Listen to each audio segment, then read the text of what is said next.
بسم اللہ الرحمن الرحیم۔ السلام علیکم ورحمۃ اللہ وبرکاتہ۔ آج ہم بات کریں گے سلافہ بنت سعد کی۔ وہ ایک قریشی عورت تھی۔ سلافہ بنت سعد کی اپنی قریشی سہیلیوں سے الگ تھلگ شان ہی نرالی تھی۔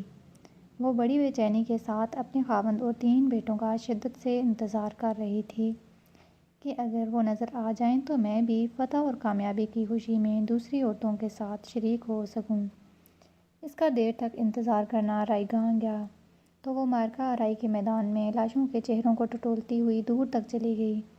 اچانک وہ کیا دیکھتی ہے کہ اس کا خاوند خون میں لت پت موت کے منہ میں جا چکا ہے تو وہ غضبناک شیرنی کی طرح بھڑ گئی اور انتہائی پھرتی کے ساتھ اپنے بیٹوں مصعب، کلاب اور جلاس کو میدان کے کونے کونے میں تلاش کرنے لگی۔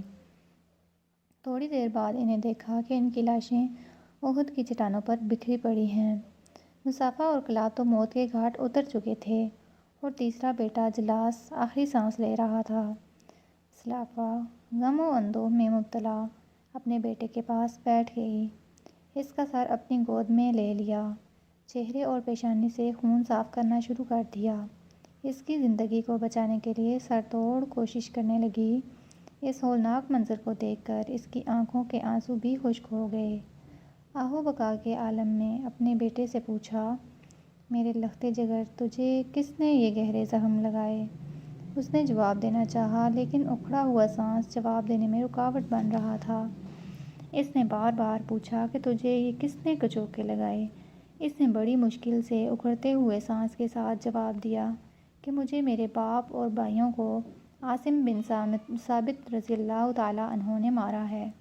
یہ سن کر سلافہ بنت سعد دیوانہ دار دھاڑے مار کر رونے لگی اور لات و عزیٰ کی قسم کھا کر کہنے لگی، میری آتش غضب اس وقت تک ٹھنڈی نہیں ہوگی جب تک قریش عاصم بن ثابت سے بدلہ نہیں لیں گے اور شراب نوشی کے لیے اس کی کھوپڑی مجھے نہیں دیں گے۔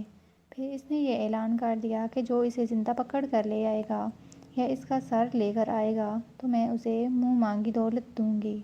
اس کا یہ اعلان قریش میں جنگل کی آگ کی طرح پھیل گیا۔ ہر نوجوان کے دل میں یہ تمنا انگڑائیاں لینے لگی کہ کاش یہ انعام میرے حصے میں آئے اور میں عاصم بن ثابت رضی اللہ تعالیٰ عنہ کو تحقیق کرنے کا اعزاز حاصل کر سکوں۔ غزوہ احد کے بعد مسلمان مدینہ کی طرف واپس لوٹے اور معرکہ آرائی کے متعلق آپس میں باتیں کرنے لگے۔ شہداء کے لیے رحمت کی دعا اور غازیوں کی ہمت اور جرأت کا تذکرہ نہایت ادب اور احترام سے کرنے لگے۔ دوران گفتگو حضرت عاصم بن ثابت رضی اللہ تعالیٰ عنہ کے کارنامے کا تذکرہ کرتے ہوئے بڑے تعجب کا اظہار کیا کہ عاصم رضی اللہ تعالیٰ عنہ نے ایک ہی گھر کے 4 افراد کو موت کے گھاٹ اتار دیا۔ حاضرین میں سے ایک نے کہا، بھلا اس میں تعجب کی کون سی بات ہے؟